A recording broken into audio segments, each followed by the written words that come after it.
Hear me? Okay. All right, we're live. Okay. Hey everyone. So this is our second episode of A Little to the Left, and I'm here with Mexie from Mexie and Nicole from Pink Spots. And yeah, today we wanted to talk about hookup culture and just some of the problems around hookup culture, our experiences, and relate it back to some important issues, hopefully.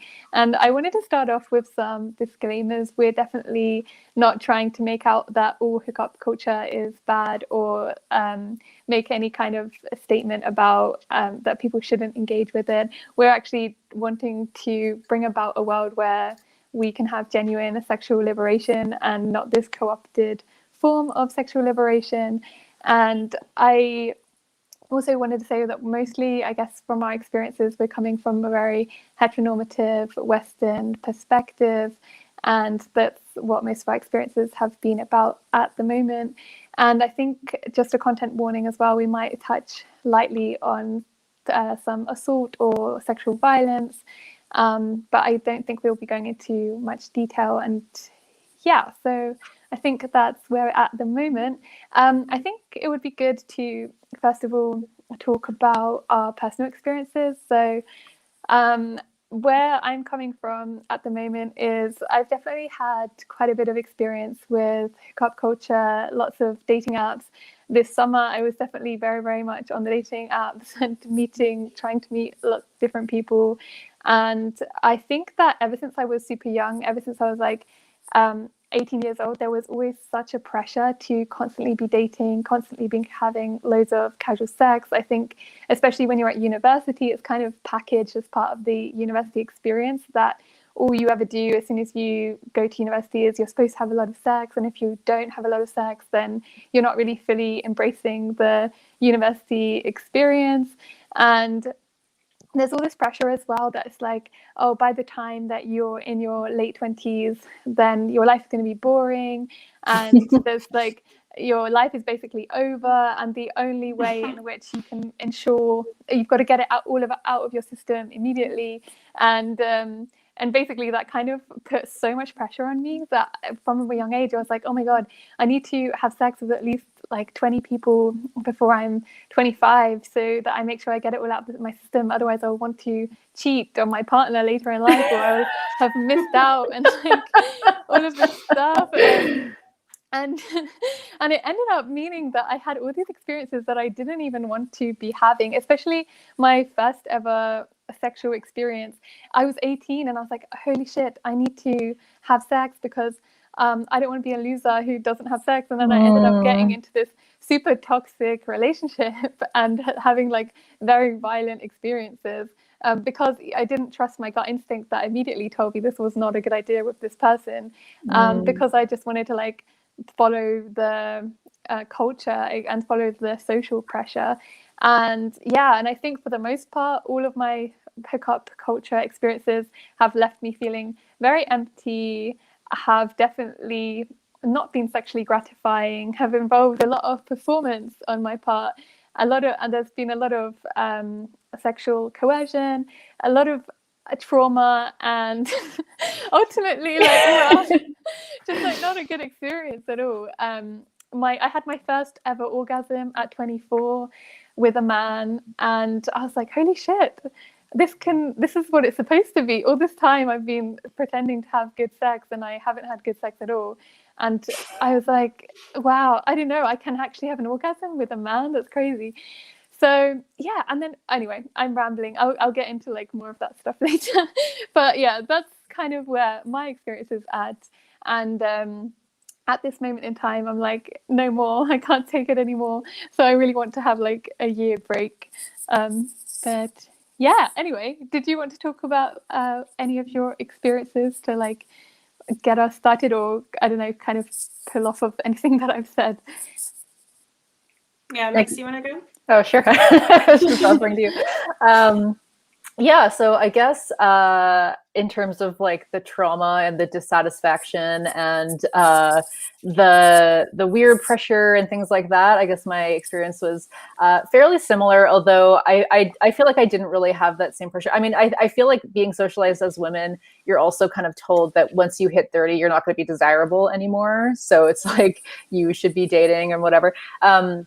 But no, I mean, I feel like I've always been a fairly demisexual person. And I know that we've talked before about how that label is kind of bullshit because it like literally just means that you have some kind of connection and respect with the person that you're dating, which I think should be a lot more standard than it is. And I think that this is my hot take, but I think that actually a lot more people are demisexual than we think, and that a lot of it is kind of socialized out of us. But anyway, so in my early 20s, I mean, I would say that I had more longer term relationships than hookup stuff because that's just what I wanted, right? I kind of knew very, very early on that like I wouldn't be very fulfilled with hookup culture, but I did obviously engage in a bunch of that in my early 20s. And yeah, so that was characterized, as you mentioned, by a ton of performance,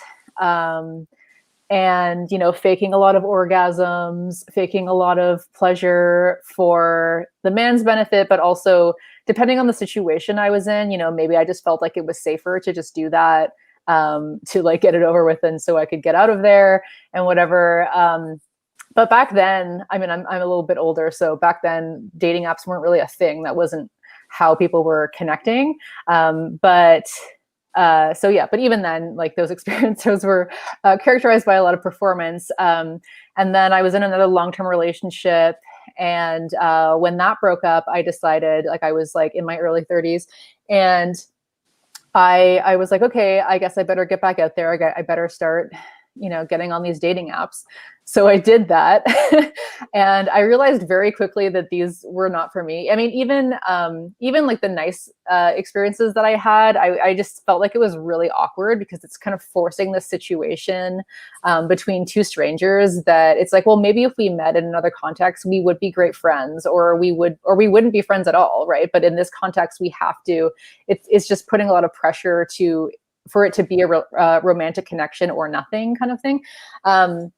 Anyway, but yeah, I ended up hooking up with only one of the people that I had met because I was still kind of like tepid on the thing. But that was also a really bad experience because, yeah, I just realized that it was just so much of the same. Like things just hadn't changed very much since my early 20s when I was dealing with men back then.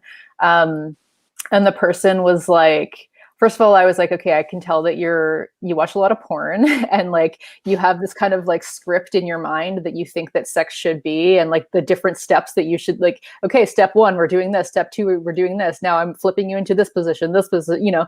And he wasn't there with me at all. It was very like, yeah, it was just a very like weird and alienating experience. And I was like, wow, shit hasn't really changed, has it? You know? And at this point in my life, I was like, okay, I'm not in my early 20s anymore. I'm not going to fake an orgasm. And so I didn't, but I could feel that was like a real problem. Like, I feel that he felt really like, you know, uncomfortable with that. And I was like, maybe you're used to women performing, or maybe you're just, I don't know, like, yeah, it was just kind of a really alienating experience. And then after that, I was like, you know, yeah, I'm done with that. So I stopped. But yeah, so I guess my experiences were kind of similar in that regard. Yeah, and I think for me, I had like a long-term relationship in high school. I had a very long-term relationship right out of high school.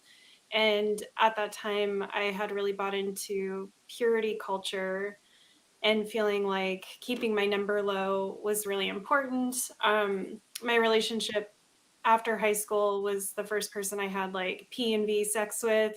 So, you know, I consider that my first, and we were each other's first, and that like felt really important and significant to me.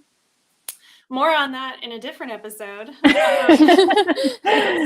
A very unhealthy relationship. So I think coming out of that relationship, then I had this idea that to be a feminist and also to kind of like deprogram myself from, you know, this mindset, this purity culture mindset that had made me stay in a bad relationship for so long. I wanted to hook up. But, you know, I just realized over time, very similar to the two of you, having the casual, and yeah, same Mexie, I wasn't really like doing it through the apps. It was more just kind of meeting people, you know, IRL out and about. I was just finding that, yeah, I wasn't having orgasms. I wasn't feeling very good afterwards. During it, it would feel very mechanical. And even if the other person was being decent, it just was like, this is not actually enjoyable. And I don't actually feel empowered by this like I had been told I would be. So it took a very long time, but I eventually realized that it just was not for me. And it was actually more empowering for me to just acknowledge that. And it's not that I don't like having casual sex, I do, but I just realized it has to be in the context of someone that I have some kind of connection with, whether we're friends or whether we just happen to be two people who met and had amazing chemistry and just like really good mutual respect. But that, yeah, hooking up as like a thing I could just go do at any time was not available to me in any kind of empowering way. I would feel very dead inside after. Yeah.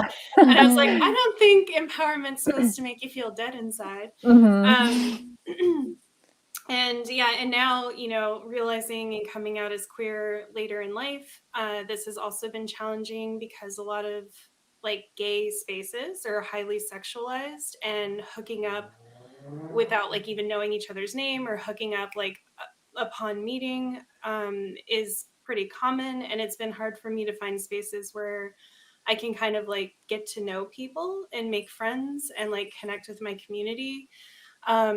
So yeah, that's presented a whole new host of challenges. And before we move on, I think it's important to maybe define what we're saying hookup culture is.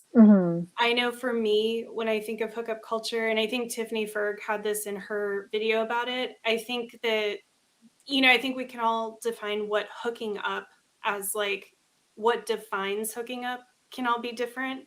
But I think hookup culture, for me, the key defining feature is that you're specifically doing physical, sexual things with someone else with the goal of not catching feelings or not feeling any kind of real connection to that person. So I think that's really important to talk about because, again, I think we're all definitely supporters of sex positivity and, you know, people having pleasure and having pleasurable experiences with one another. I think what we want to critique today is specifically a culture that's been defined around not connecting to the people that you're connecting with. Yeah. And also I think, you know, in this kind of late stage capitalist context, you know, dating apps themselves are this highly kind of like neoliberalized, commodified kind of thing where you're just like the swipe right culture, you know, like everyone knows what we mean by that. Just like, oh, do I like this picture? You know, swipe, swipe, swipe. It's just like picking products off a shelf or whatever. And then, yeah, that's the culture we're talking about. Yeah, and I think we're really encultured to believe that we're not existing under white supremacist capitalist patriarchy. It's like that.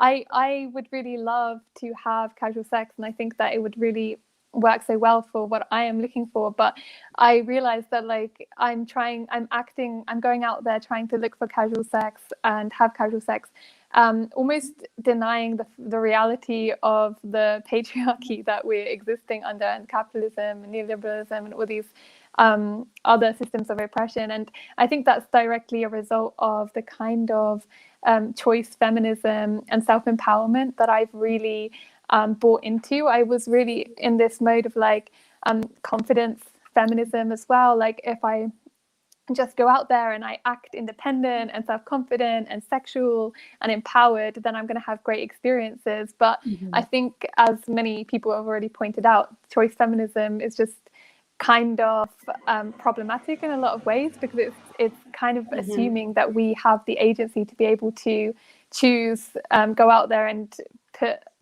just make the right choices without actually taking into account the structural conditions that are making that super difficult. And then it also puts all of this onus on us as the individuals to empower ourselves. And it's kind of, in a way, this very neoliberal thing where it's a personal responsibility type of thing, where all of the where everything is individualized and privatized, and we think that, okay, sexual liberation is our own personal responsibility that we have to do ourselves, without actually taking into consideration that we need to like get rid of transphobia and make sure we have abortion rights, and work on dismantling a lot of this structural stuff that is actually causing so much of the harm. The male gaze and stuff. Yeah. Yeah. I really wanted to bring up that, and I think a lot of us, well, I guess all of us, like you said, Kathrin, are talking from the perspective of being in, hetero hookup situations. And I wanted to talk about the deeply uneven ways that I think that hookup culture is felt and how that relates to our socialization. Mm-hmm. So, because I feel like for a lot of men in that scenario, they are probably experiencing that intimate experience very differently than the woman in the scenario, because they're probably not walking away, like even if it is just a casual thing and whatever, they're probably not walking away from that encounter feeling like they were completely objectified and not seen as fully a human being. They're probably not walking away from that, like the woman probably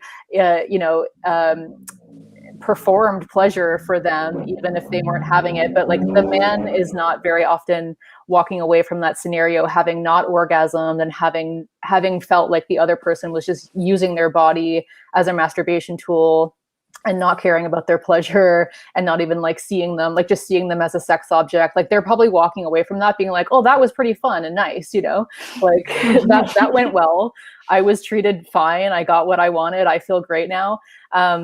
And in terms of like the whole, like what you said about hookup culture being this, wanting to hook up with somebody but not catch feelings, that is such a huge part of the construction of masculinity, right? Like men, and you'll hear this a lot in like right-wing, like men's rights spaces and stuff like that or whatever, but just this idea that like, loving a woman is weakness, right? Because you're open and you're vulnerable to be hurt by them. So like being able to just fuck a woman but not ever have any feelings for her is like a major part of constructing toxic masculinity. And so like they probably actually walked away from that feeling proud that like they hooked up with somebody, you know what I mean? Like it's probably a bolster to their ego and their masculinity. Whereas like the woman in the situation, like, could be feeling deeply traumatized, deeply unseen, completely unsatisfied sexually, feeling very dehumanized and objectified. Right.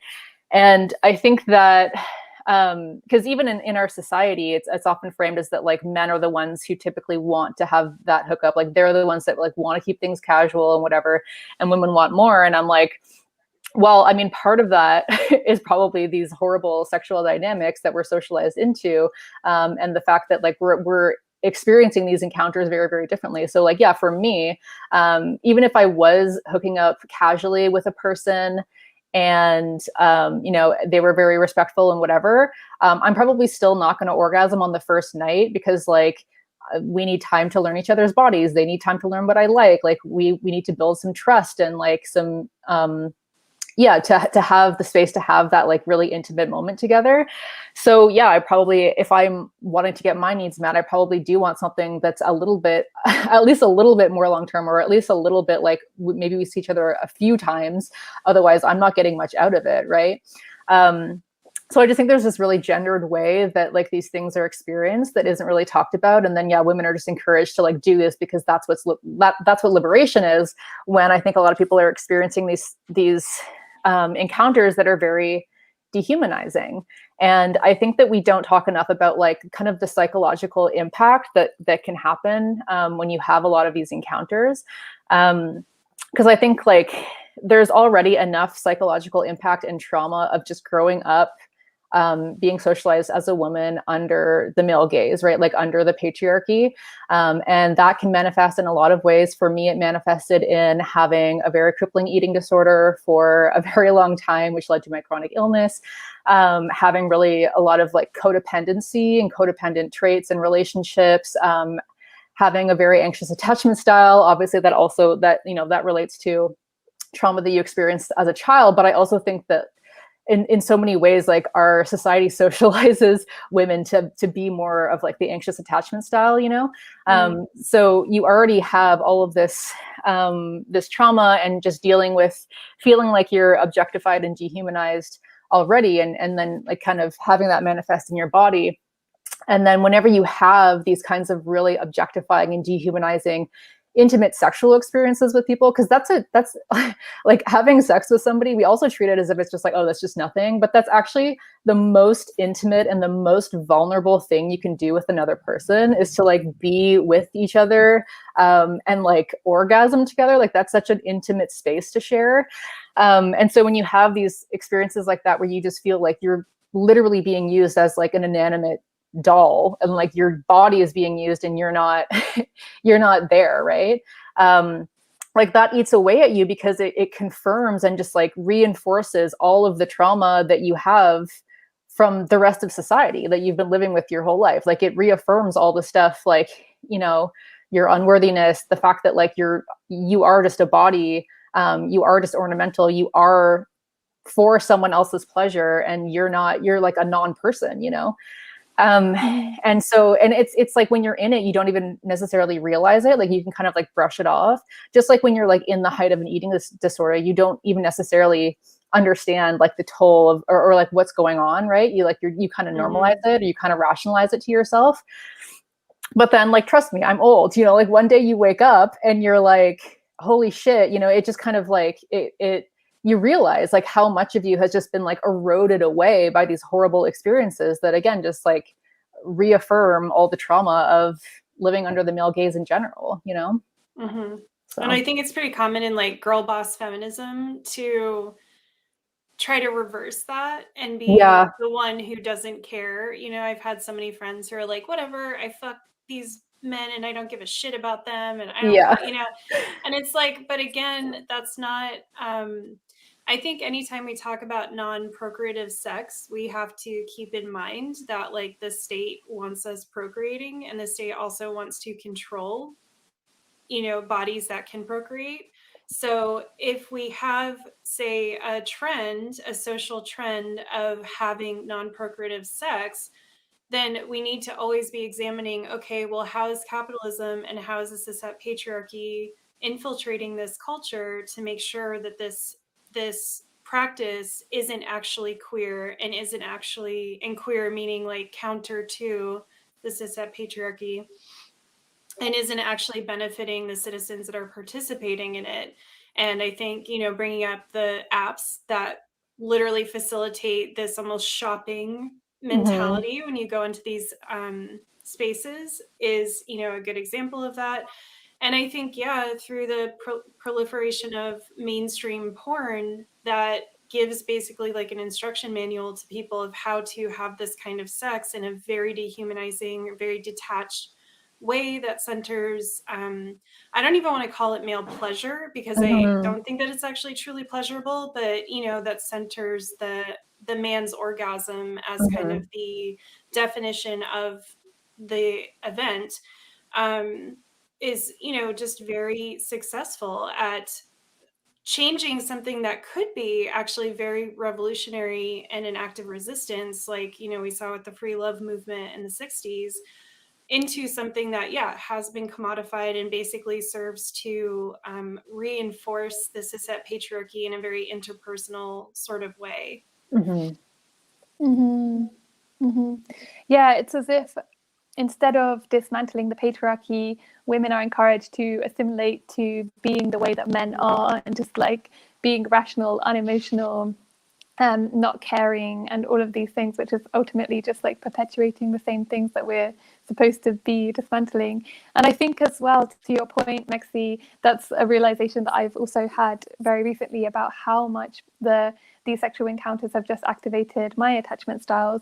And I also think that men are so encultured to have avoidant attachment styles as well. And I think that this kind of hookup culture just ends up reigniting and reinforcing their avoidant attachment styles. And then instead of them being confronted to think, about, oh, why do I have this sense of avoidance, then instead they're just made to feel like, oh, this is normal, this is great, I am being a real man, I am like being hyper masculine and whatever, and so this is completely fine, this is completely normal. And I think I've also realized just how much I have become so indoctrinated into expecting the absolute bare minimum in these encounters. It's like I realized that I was like saying to a friend, oh, this was good sex, and then realizing that the only reason I thought it was good sex was because there wasn't pain involved, and there wasn't that there was some level of respect during the sexual encounter. But then I thought about it and I was like, I didn't have any pleasure, and yes, he was respectful during sex, but like aside from that, there was absolutely no respect whatsoever. So, and I think it's for men, it's like a good encounter if there is if he has an orgasm, and for us, it's a good encounter if like there's some level of respect or there's no pain.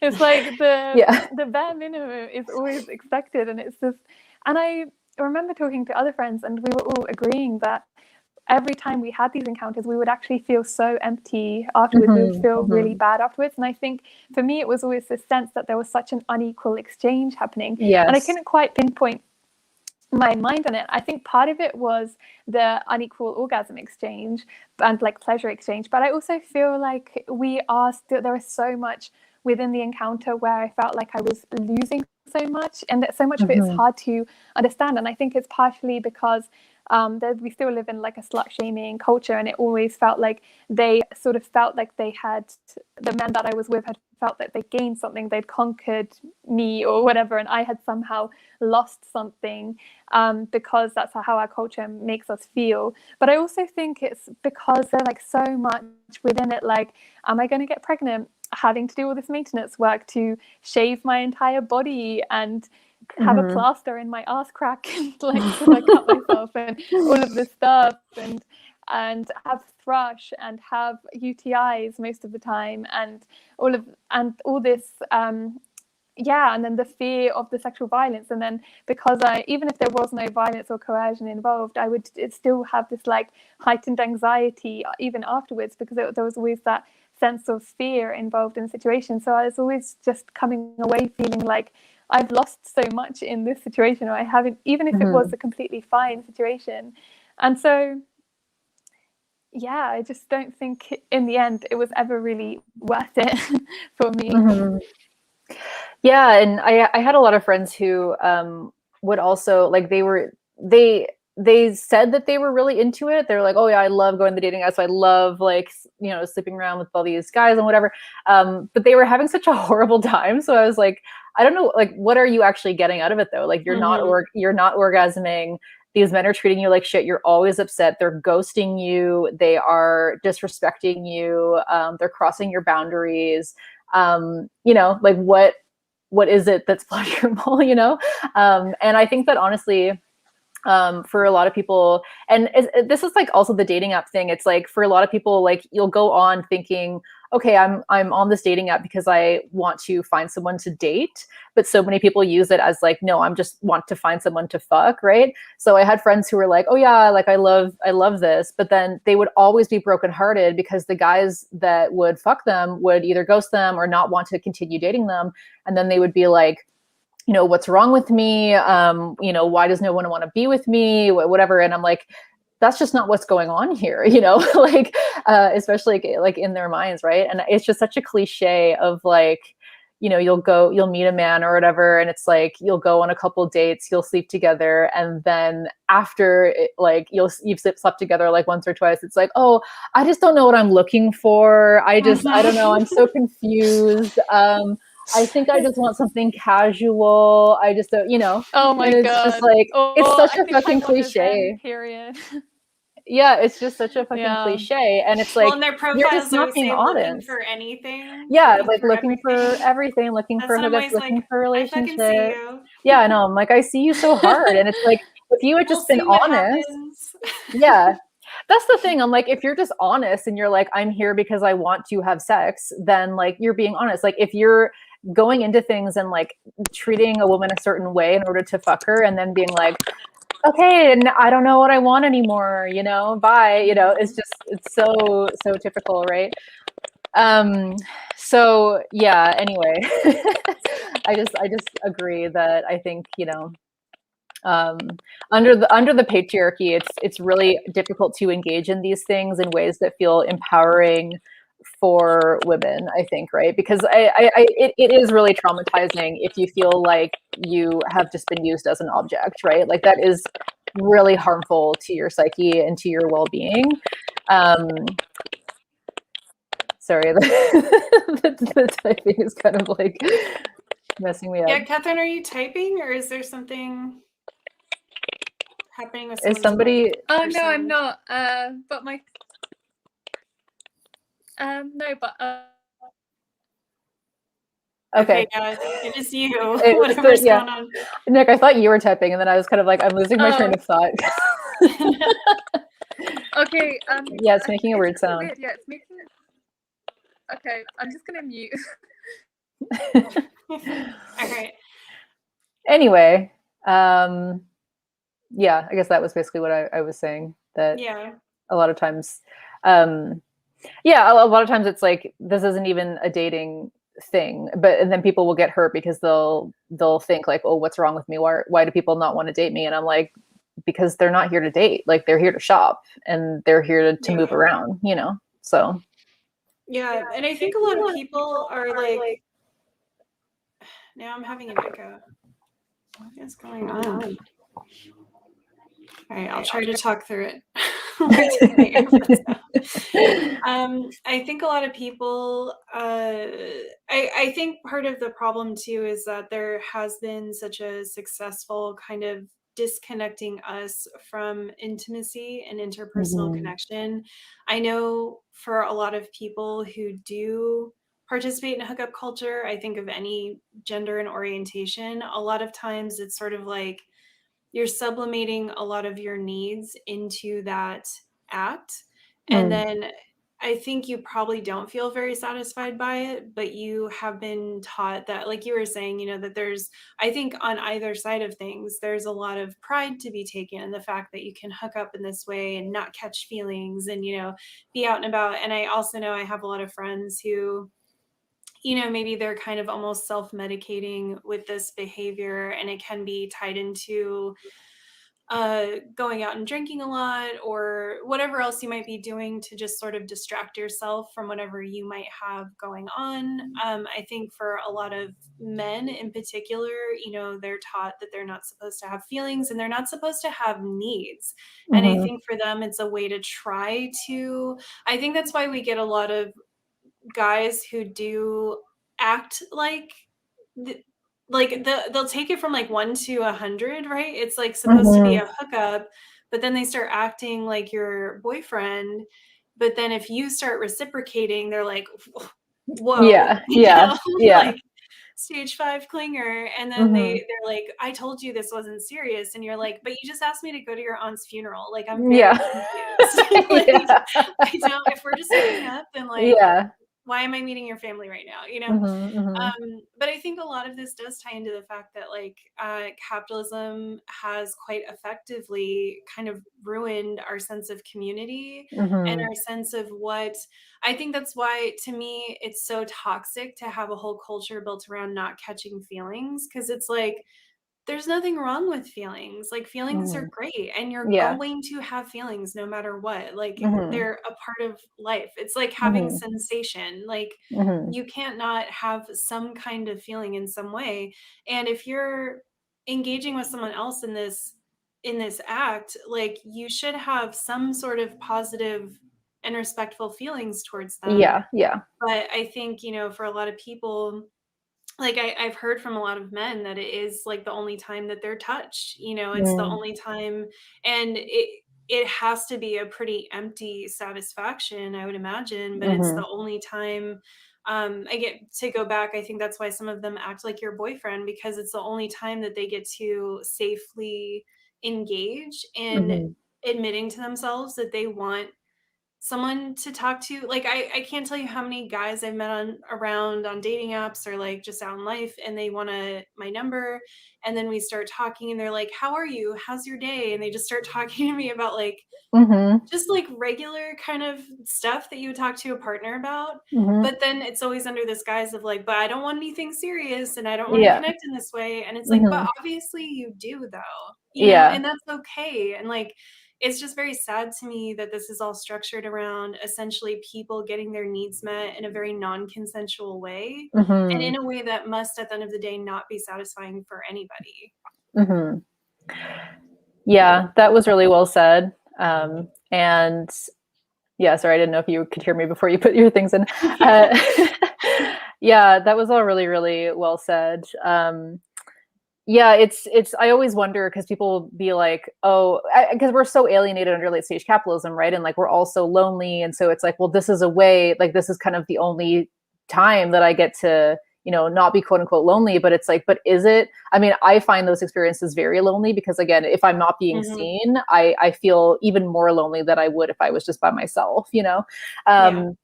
But yeah, I'm like, does it really make you feel less lonely? But yeah, like to what you were saying, I think very often it's like people will want you to do the emotional labor of like listening to their day, listening to their problems, you know, communicating with them, do the sexual labor of, you know, touching them, performing for them, blah, blah, blah, blah, blah.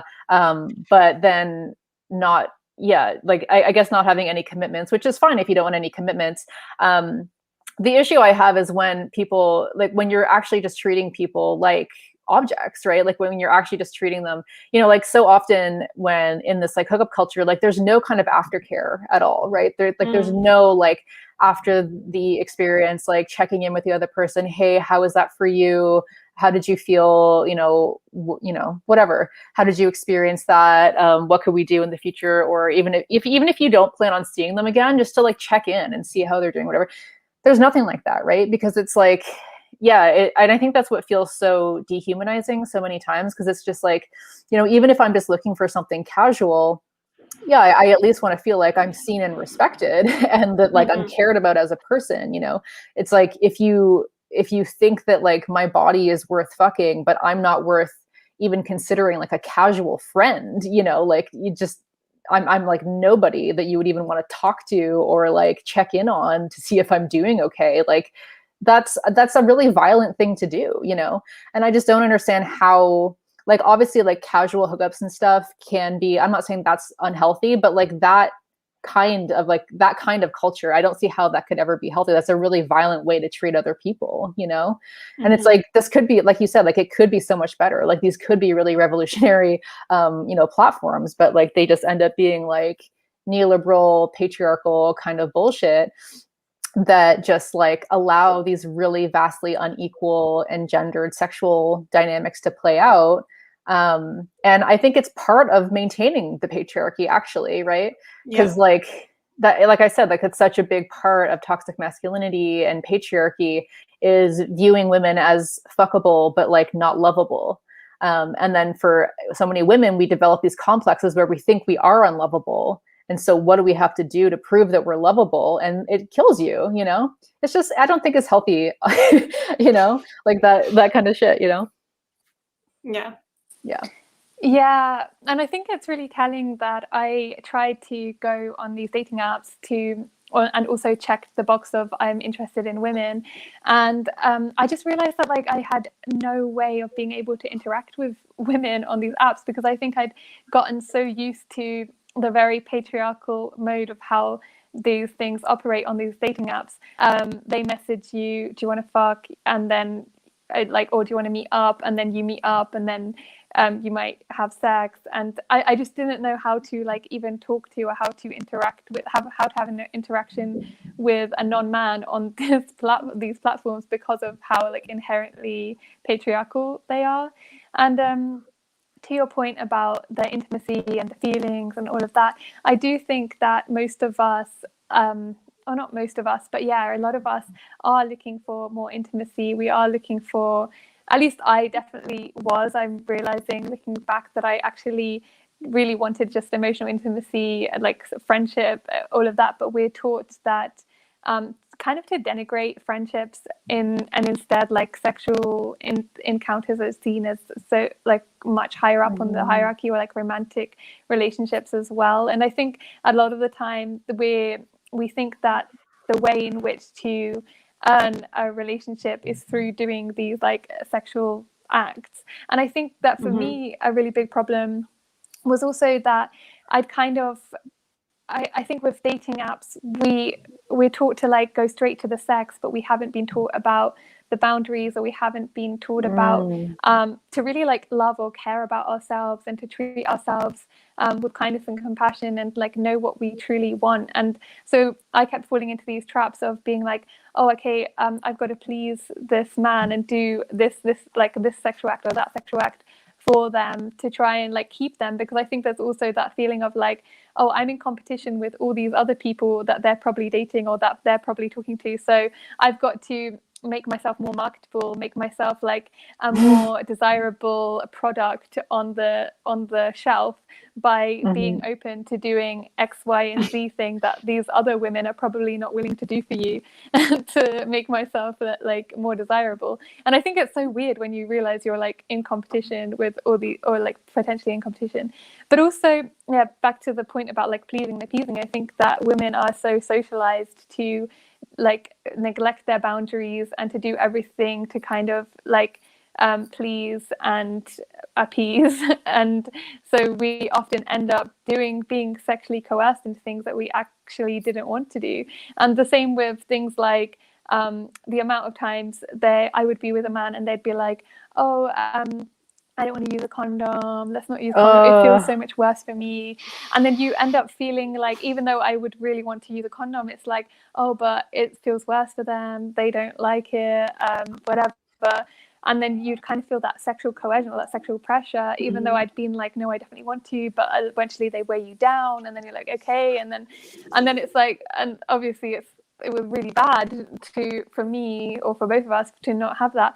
But it's just like all this coercion and all of this pressure that you feel in order to do certain things, and that's just like like epitomizes this culture in so many levels, I think, because it's like, yeah, we're supposed to be so empowered and so sexually liberated and so having this like casual hookup sex, but when have we ever been taught about how to love ourselves and care about ourselves and really like have these boundaries? When have we ever been taught about consent? When have we been taught to treat each other like we're human? And so yeah. Yeah, and I think it's very dangerous that I think part of what hookup culture is this idea that it's lower maintenance and it requires less communication and less care. But really, if you're meeting in such a short time to do something so physical, so personal, it's really the opposite. Like, there should be a high level of communication and transparency. And Mexie, like you said, I love the idea of aftercare in a situation like that. Like, it's really the opposite. And it's very sad to me that that has become, and just the fact that interpersonal interactions seem so taxing and like unattractive to people, when it's like, well, that's really what life is about, though. I mean, when you boil it down, like, what in life matters much more than the experiences that you have with other people and the way that you engage with other people and the relationships in your life. And it's like I brought up before, queer spaces. I mean, there's a big difference between being in a queer community and like going to a gay bar, and not to bash gay bars, but it's just, there's a big difference. Like, in queer community, you have a lot of mechanisms and practices that are built for this, that are built for making it as easy and accessible as possible to have pleasure with other people, while understanding that you want to continue to be in community with them. And that those interactions may take all different forms. Some of them may end up in serious relationships, while others may just be one night you spend together. But whatever it is, like, you still have this idea that these are people that I'm in community with and that I'm going to continue to be in community with. Mm-hmm. And I think that's part of the apps also make it, when they make it feel so transactional, there's also this idea that like, oh, I could just never see this person again. Yes. Yeah. And I think anytime you're engaging with someone and that's kind of the end goal, like you got a problem, you know, like we're not doing right. I think we should all be going into a hookup at the bare minimum saying, if I did see this person again, Mm-hmm.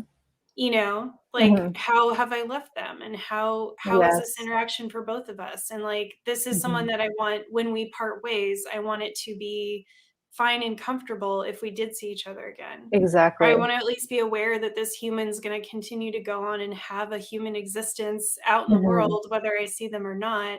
Not like, oh, this person's out of my line of sight, so they don't exist anymore, and I don't have to care about how I was with them. Absolutely. I think that also facilitates ghosting as a phenomenon, because you're like, oh, well, I don't ever have to see them again. I don't ever have to interact with them. I don't have to run into them. So of course I can ghost them. You know what I mean? And I think like, especially if you're living in a big city, right, there's so many people around you that, yeah, you're probably likely never going to come across this person or anyone that even knows them. Right. But that's when you can dehumanize a person, like when they're completely outside of your cultural context, and you just don't care what happens to them, you know, going forward or whatever. But yeah, I wanted to mention the Probably Canceled podcast did a episode on hookup culture, and they kind of mentioned, they mentioned some similar things, but just about the idea that you brought up about people being like, oh, well, this is just so much lower maintenance, and so that's why it's attractive or whatever. And just kind of acknowledging that, you know, under this like late stage, really precarious capitalism, like the climate crisis, whatever, it's like people are really taxed, right? People are really, you know, tired. And, you know, as a disabled person trying to work so many jobs to survive, right? Like, yeah, I get it. And a lot of times maybe people feel like they just don't have the emotional wherewithal. They don't have anything else to give, you know, like they don't have more to give and to commit to people and whatever. But yeah, it's like, okay, but even if you were going to do the casual thing, then you know, like there's so many ways, like we just talked about, that the culture could be so much better, and we could have that aftercare, and we could have that sense of respect and community, and we wouldn't have people leaving feeling like they're dead inside. Like people should not be leaving interactions feeling that way. Like one person should be walking away being like, oh yeah, man, that was great, sick, yeah, great, and the other person's feeling like they're dying, you know, like you know.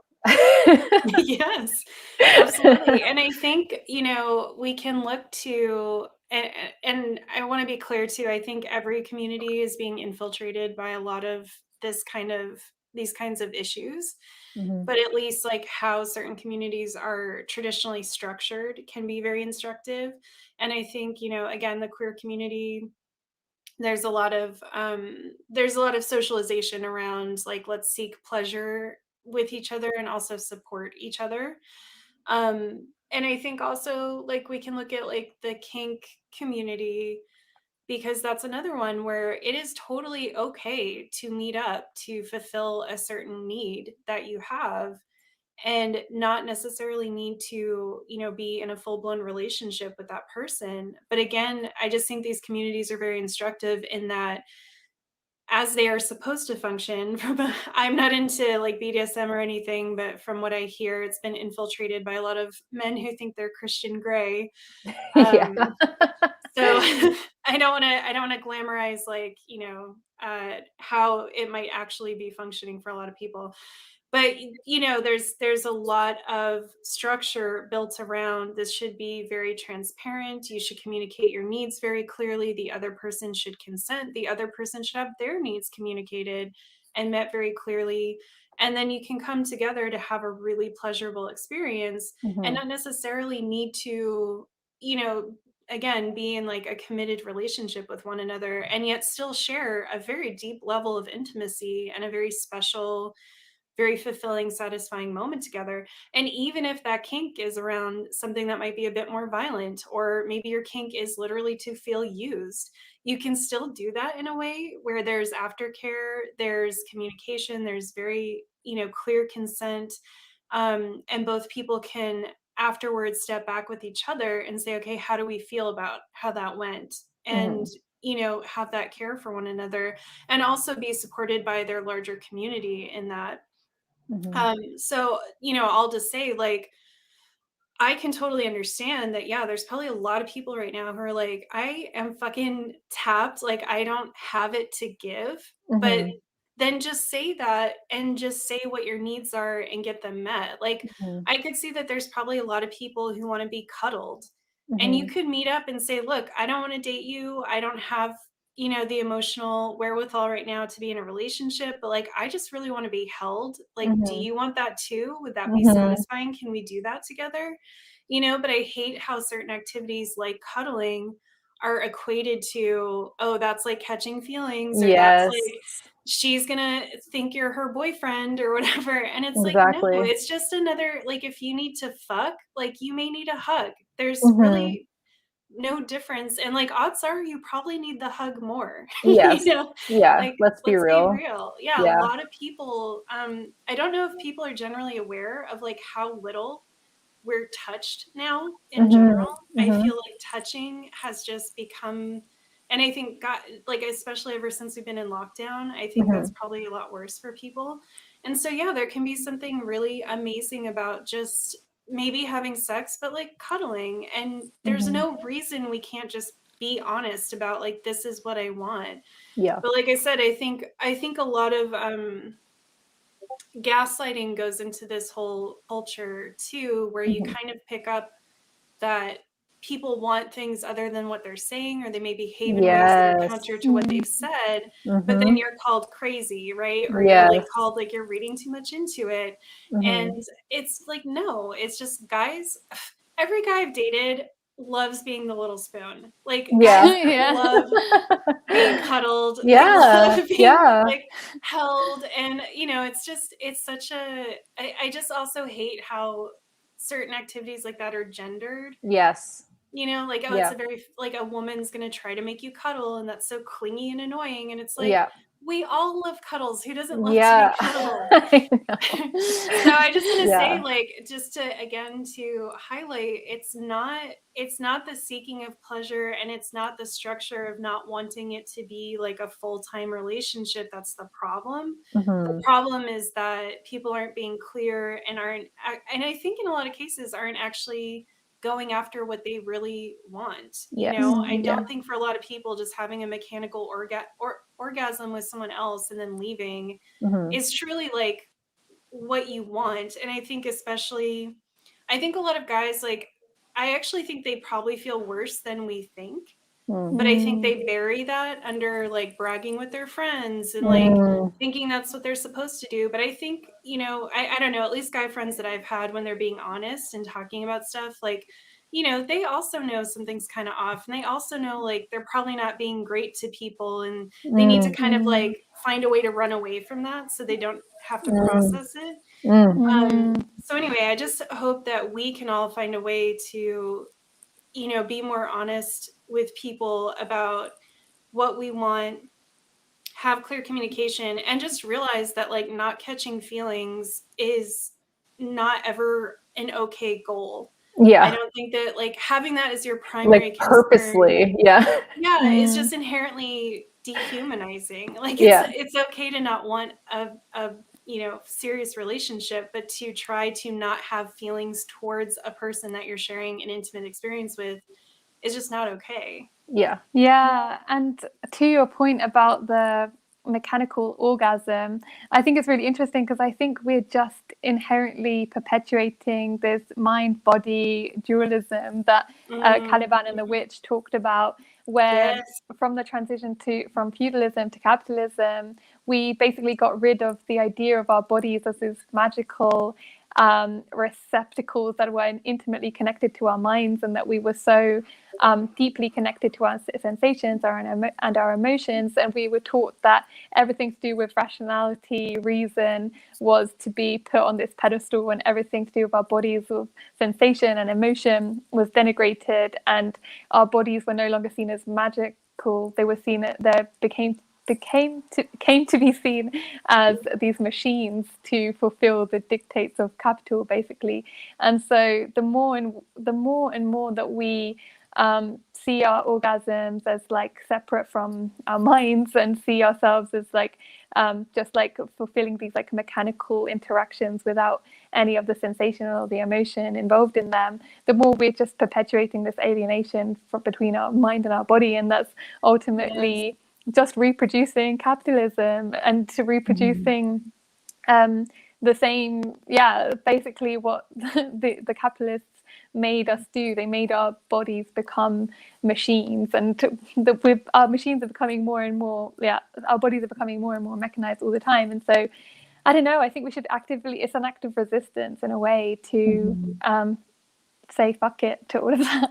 And I also wanted to say that on the Probably Cancelled podcast, they also mentioned about FOMO with these situations, and I definitely have that all the time when I'm on dating apps. It's always that like idea of, oh, but I could be talking to more people, I could potentially be meeting someone spectacular, or I could be having more incredible interactions, or you're with one person but maybe there could be someone better that I find on these apps. And there's always that idea that there's someone better out there, there's someone to replace the current model, and I think this is especially bad how men think about women, because like they pointed out on the podcast, there's like way more amazing women than there are men, or like at least in the way, and you know what I mean.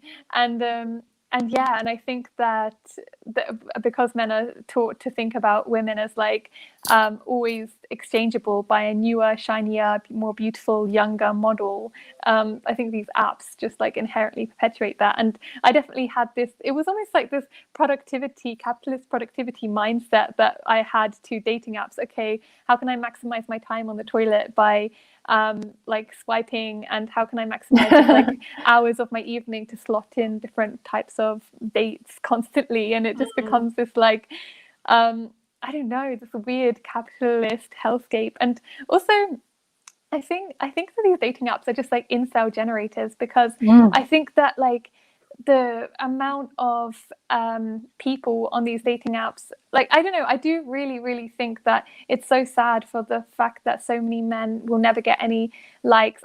People in general, but I think particularly as the way in which we're kind of socialized, I think that men get a lot less likes or matches and messages. And messages. And then I think that then is probably a pipeline to like men's rights and like incel culture sometimes, because they're like, oh, all women are shallow and whatever and crazy or whatever. I don't know what people say, and then that just ends up creating incels. And I do think it is incredibly sad, and that like so many like not being able to get any matches, that must be really difficult. And I do have so much empathy for that, and I think that I can completely understand, although obviously I'm not condoning it, like that creating these incels. And I think we need some like better systems in place, or better communities in place that can help to bridge that gap or stop that pipeline.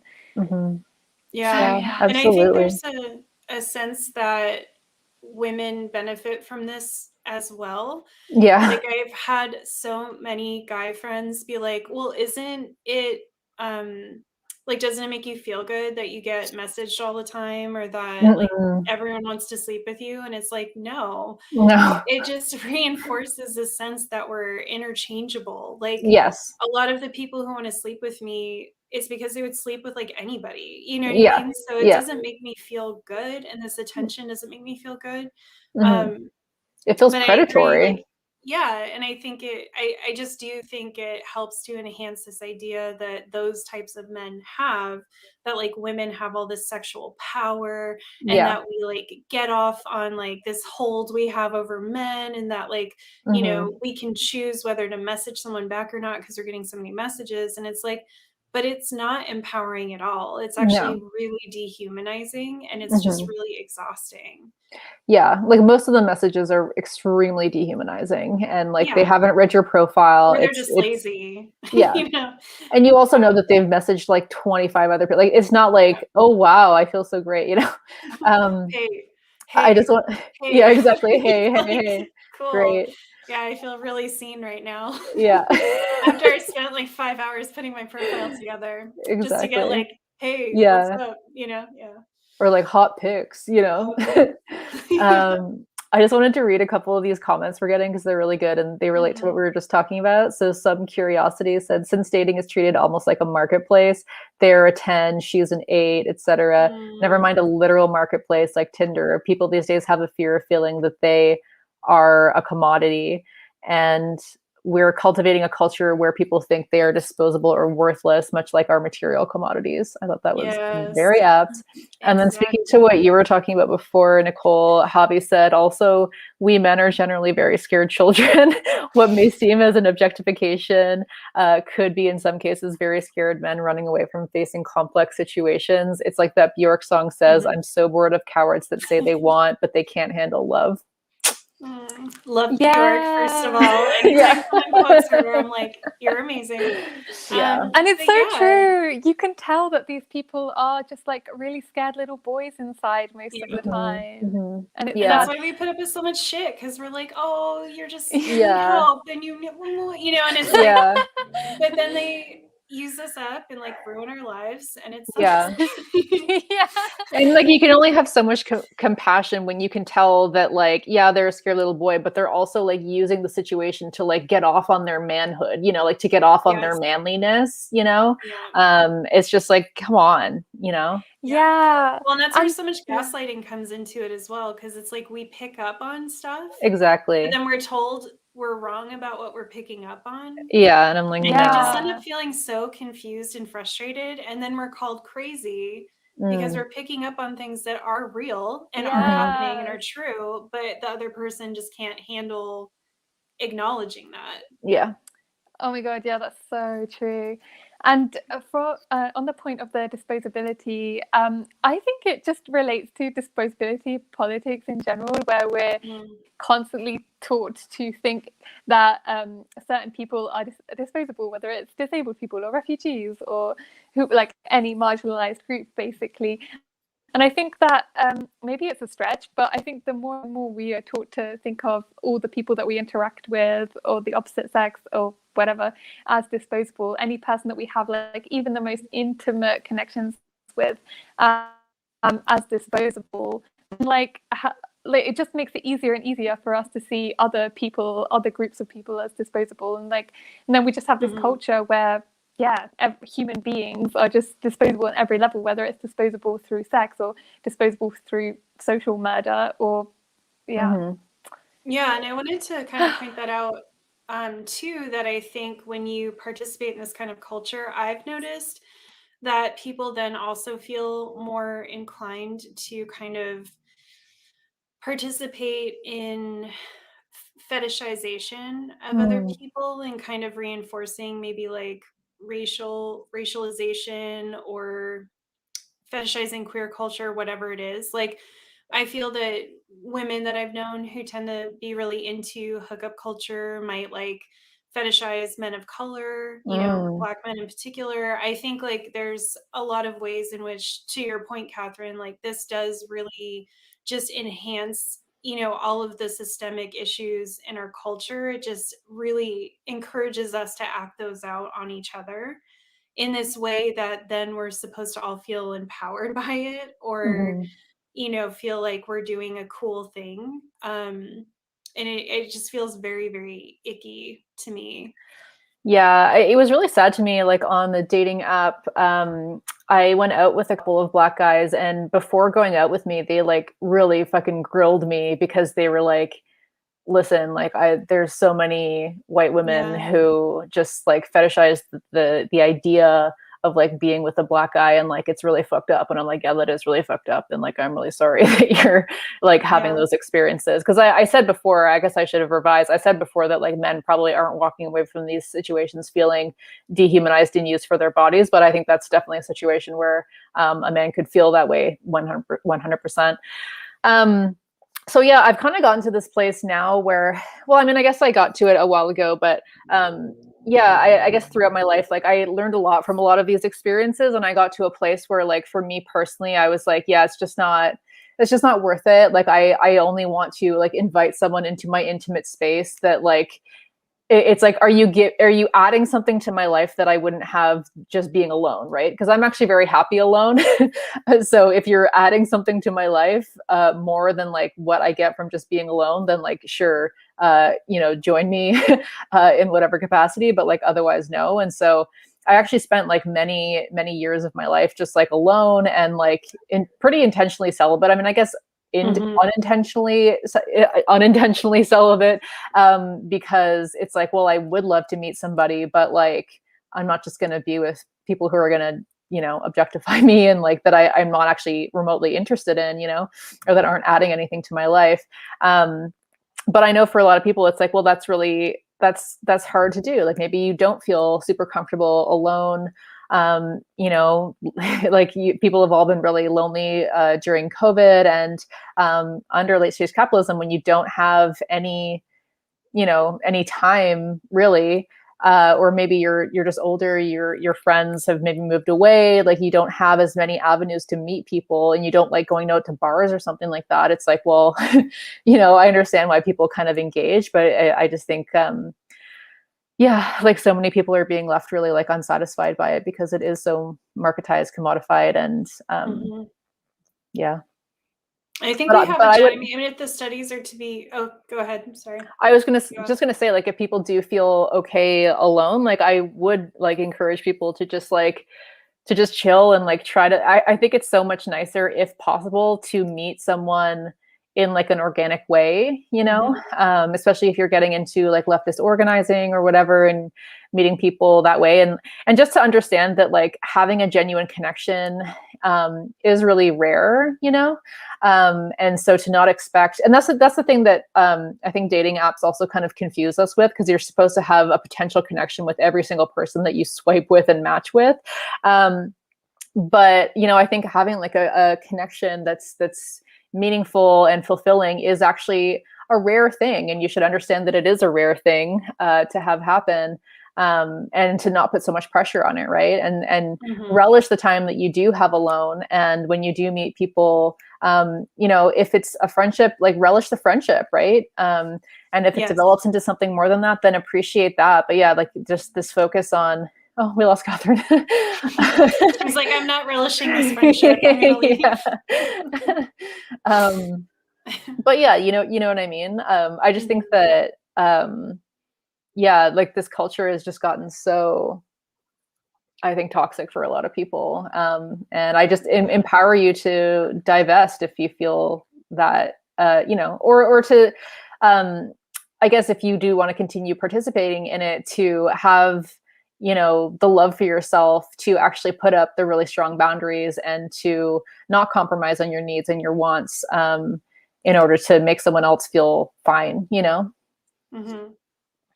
Yeah, and look into getting into spaces that have rules around interpersonal conduct and how you treat each other, and like that you will be involved with these people in some way or another in an ongoing relationship, I think is really important. I just feel like the apps, it's really hard, it's hard to say like just don't do a thing, but I just feel like they're just not good. I think like maybe if you've done really good work on yourself and you have really good boundaries, and like then you can just slog through all the people you're going to have to reject, then maybe that can work. But I think if you're seeking something, I think getting to Koch said is Kathrin ghosting us. That is so funny. Yeah, she was like, this has gotten too heavy. Right. But yeah, I was to tie into what you were saying, Mexie, I was gonna say, I don't know if all the studies are true. You never know who's doing what and what's been like skewed in a certain way, but it seems like people have fewer friends than they used to. They have fewer connections in general. And so I think it's really important for all of us to acknowledge that just literally how to engage and be in community with other people is something that has been eroded over time.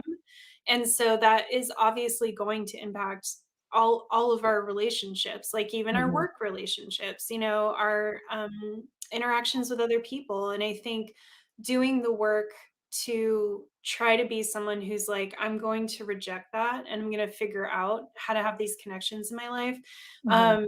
You know, there's a lot of people who don't have, like, we always make this joke, my friend Hillary and I, but like we watch a lot of these reality dating shows and it's like ridiculous because people will be like, I love my family. And the other person will be like, I love my family. And then they're like, wow, we had such a deep conversation. I have never had a conversation that deep before. And I'm like, we should get married. Yeah, we should get married without seeing each other. Yeah.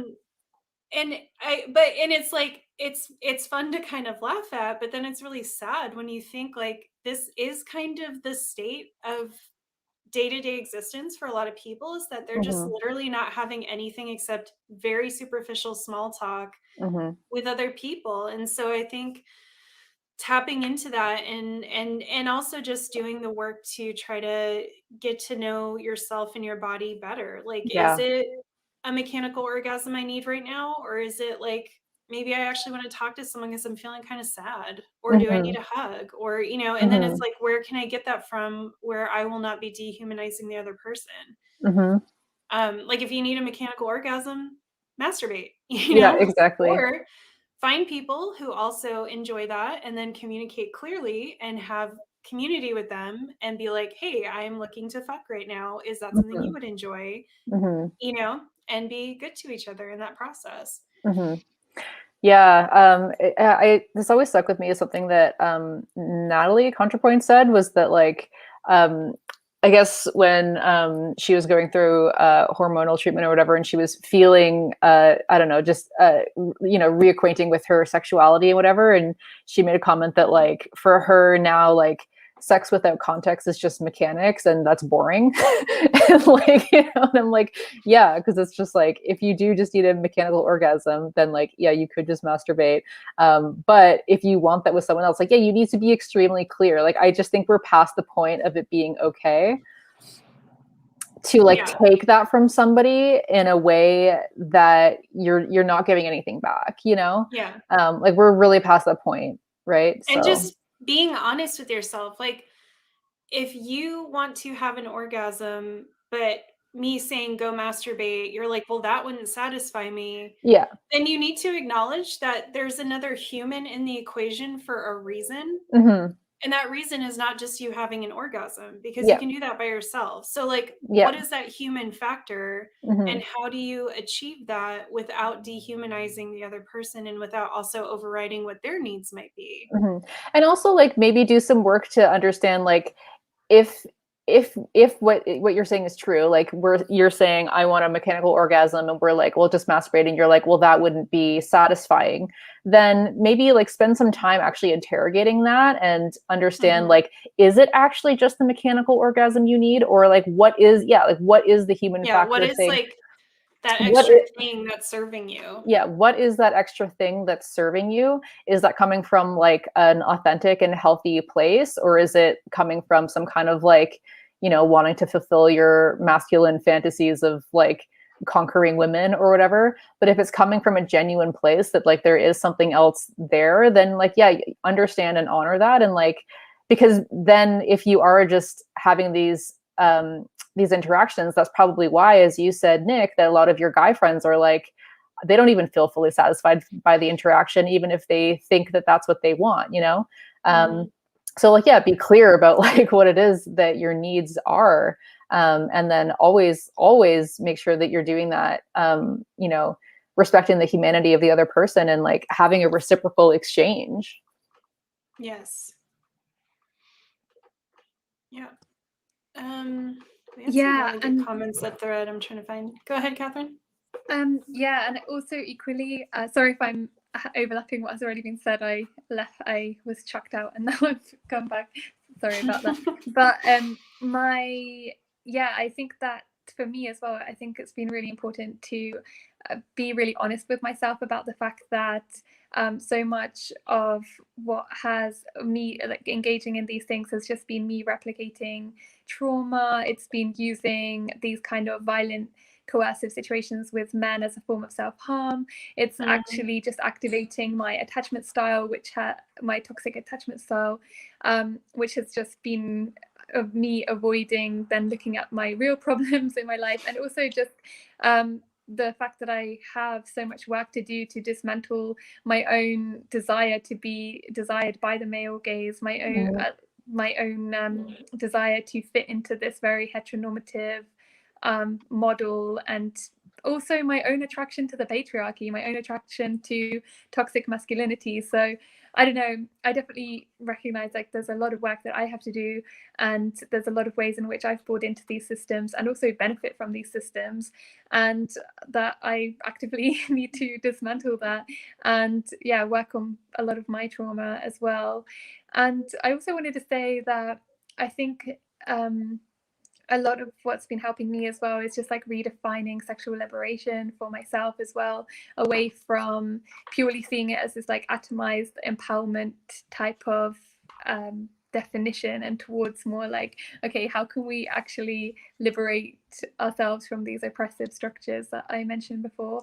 And I also think it's been really helpful for me to like decolonize my mind from this idea that I've got to have all the fun now, or like this is the only moment in which I can be having good sex or like be liberated or whatever. And I think that is a result of these like the nuclear family structure, and the idea that as soon as I'm 30, like we talked about before, we're no longer desirable and all of that. So I think it's been super helpful for me to kind of dismantle this idea that like, no, you can have amazing sexual experiences, and probably they're going to be way better at 40, 50, 30 than now, because I promise. I and also our desirability does not go down. It's such a myth. Like I was gonna say that so much more attention in my 30s than I ever did in my 20s, like, and by guys who are still in their 20s, you know what I mean? Like it wasn't it's just such a myth, and it's such a function of like youth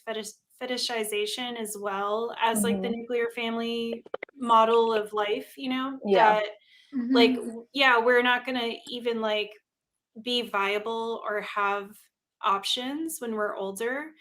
But it's not true. We may not be as widely, like if you go on Koch brought up like putting the age range on apps is also kind of weird when you think about it. And so if you go on an app, like I remember laughing at, I think it was like 32 is the cutoff for most guys on their age range that they'll put that they're looking for, regardless of how old they are. So like when I had my 33rd birthday, I was like, haha, like I just disappeared from so many people's, you know, pool of potentials. But so that it gives you this idea, like if you're basing it on things like that, it gives you this idea that you'll have fewer options or that you'll be invisible. But then you have the reality of like walking around in the world, and like that's not the case at all, you know? And I think a lot of people are actually drawn to someone who is very confident and very secure. And typically, like as you get older, you've done more work on yourself and you exude that more. And I can tell you that like the sex I've had with younger men now has been so much better because there's so much more there's like a shift in the power dynamics, and it's almost like they see you as a person, and they're also like very concerned with consent and communication and like pleasuring you. It's weird. It's like being older somehow centers pleasure again, and you know that you're entering into this situation because they know like you don't need to fuck with them. It's like, I've got a job, I pay my bills, like I'm out here living my life. Like for me, I don't want kids, I don't really care about getting married. So all of these things that would, when I was in my 20s, that maybe would have made me feel like I needed to put up with people's shit. Like I don't need to anymore. So I don't know, there's just this amazing thing that happens where things shift around, and then all of a sudden, like you enter into this situation with both of you knowing that you're going into it to have pleasure and give pleasure, like to receive and give pleasure. And it's pretty amazing. So anyway, just a shout out to all my babes out there who are getting older. Like shit just gets better. It just gets way better. It gets way better. I've said this before as well, that like the sex I'm having in my 30s is like mind-blowingly better than the sex I was ever having in my 20s. So just throwing that out there. It's so ridiculous when I think about it that we're taught that the best sex we're ever going to have is like 18, 19, 20, like early 20s, when we literally know nothing about our bodies or about our pleasure or like, and we're also insecure and like everything, and like that's supposed to be our best time.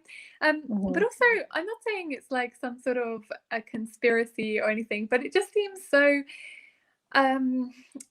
convenient, I guess, that we are taught, you know, some of the most the periods of times in our lives where we have the most energy and time and ability to rebel against like social structures and whatever, is the time where we spend like 80% of our time and energy thinking about men, or thinking about like the person who isn't texting us, or thinking about our I don't know, being in these traumatizing situations, which end up taking up so much of my life. I can't believe how much of my time and energy I've spent on like men and talking about men, and how much of my conversations with other non-men have, all my friends, has been centered around men. And I think if we had all that energy and time to like organize, to like rebel, to I don't know, do something other than just even just like read a book or take a bath, you know, just or anything work else on ourselves and work on our passions, like everything. Yeah, like David said earlier, one thing I really noticed since dating apps are everywhere is that people don't really date others from their circle of friends anymore. And followed up with, and a reason for that could be that people on dating apps are disposable, which is something a lot of people seem to prefer. I think that's a really good point, because like growing up, you know, it was like friends of friends.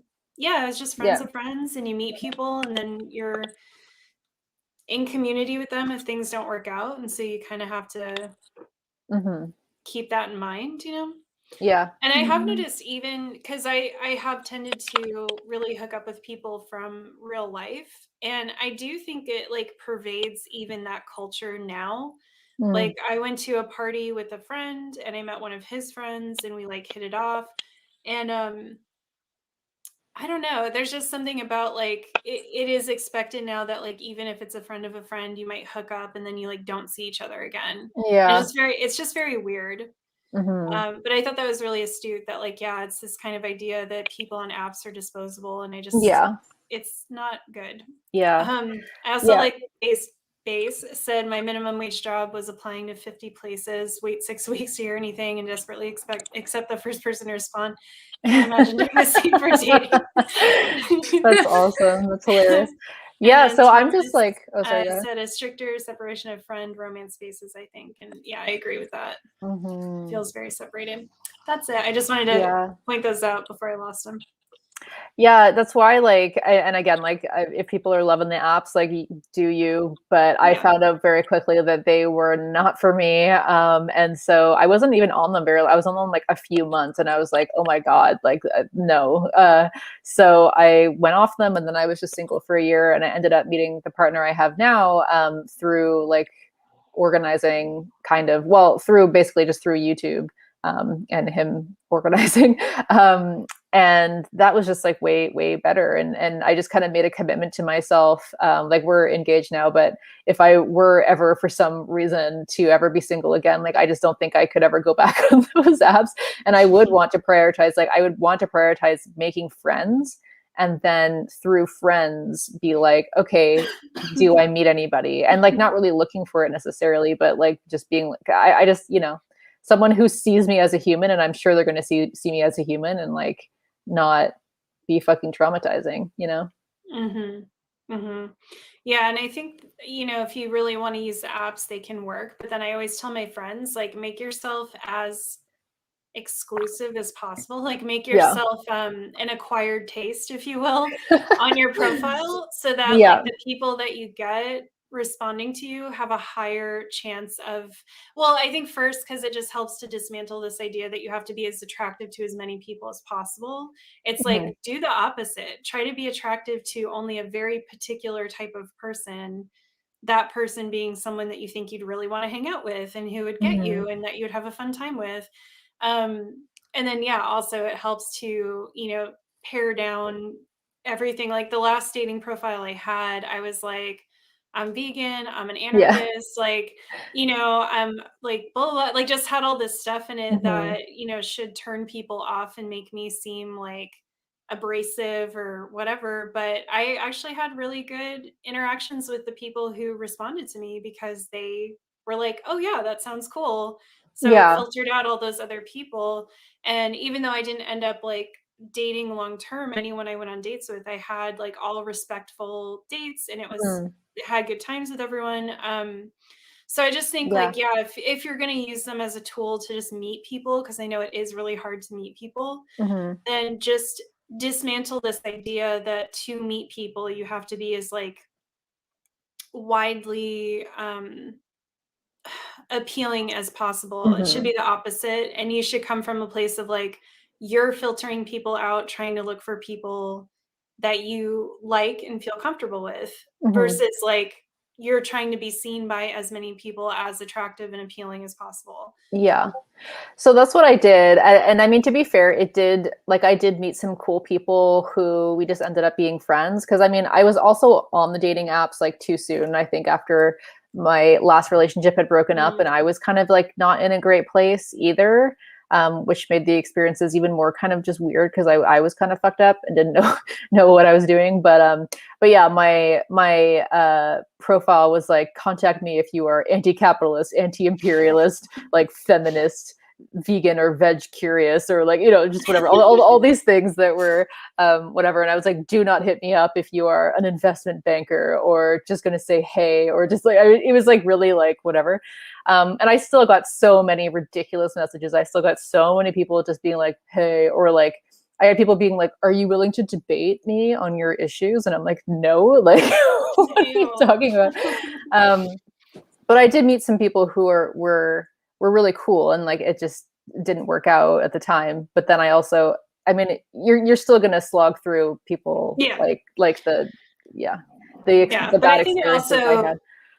To that point, I think it also helps you identify who's not worth it sooner. Yeah. You know, like if someone's like, oh, are you willing to debate? You can be like, nope. You know, whereas like if you had a more mundane profile, you probably wouldn't know that guy was like that until you were on a date with him. You know? And it's like, well, what if I play devil's advocate for just a quick second? And I'd be like, oh, that really turns me on. That's my kink, actually, is having men mansplain everything to me and devil's advocate. How did you know? Yeah.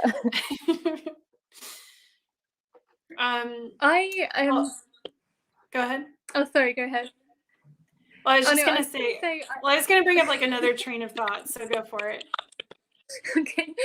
No, I was just gonna say, yeah, I have been very inspired by Mexie and Nicole, and I've recently decided that I am having like a hiatus from any kind of dating or sex or any kind of relationship-y type thing, but that's like very intentional, because I definitely had hiatuses before that were unintentional, but I think that it can be really empowering, or I'm hoping that it will be like really empowering to just like divest completely from these things that we're always taught should occupy like so much of our headspace and emotional space, and instead focus on my passions and interests and creativity and just like finding deep joy by ourselves. Because I think that we're so taught to not be able to be by ourselves or enjoy our time by ourselves and just like really understand ourselves. We're constantly taught to be distracted all of the time, and I just really want to be able to focus on like truly getting to know myself, because I think that so many of us enter into relationships so young and end up like in these situations where we don't even fully know who we are, and then we end up kind of sort of assimilating to our partner, because again, that's like a very gendered thing for women to kind of assimilate to what their partners want, or their needs and their desires and their career and all of that. And then we're like, who even am I? And I think that I'm definitely at this point where I'm like, I'm going to divest from this. I'm going to focus on giving myself pleasure in sex and like working on my own working through my trauma, etc.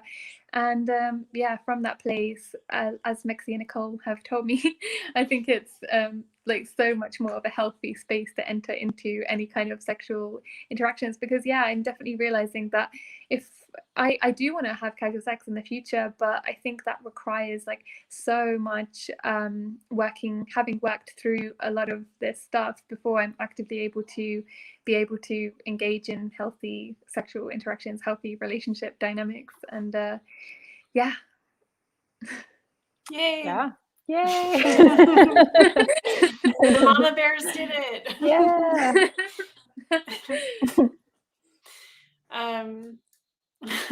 Obviously, people want to rub up against each other, and the culture around it creates problems. It sucks. People could be rubbing up against each other freely if not for a cultural baggage. It's so true. Mm-hmm. It's so true. And that's why, reading Caliban and the Witch has been like, I just feel like I just see it and reference it in everything now. But and shout out to the Pink Spots Book Club.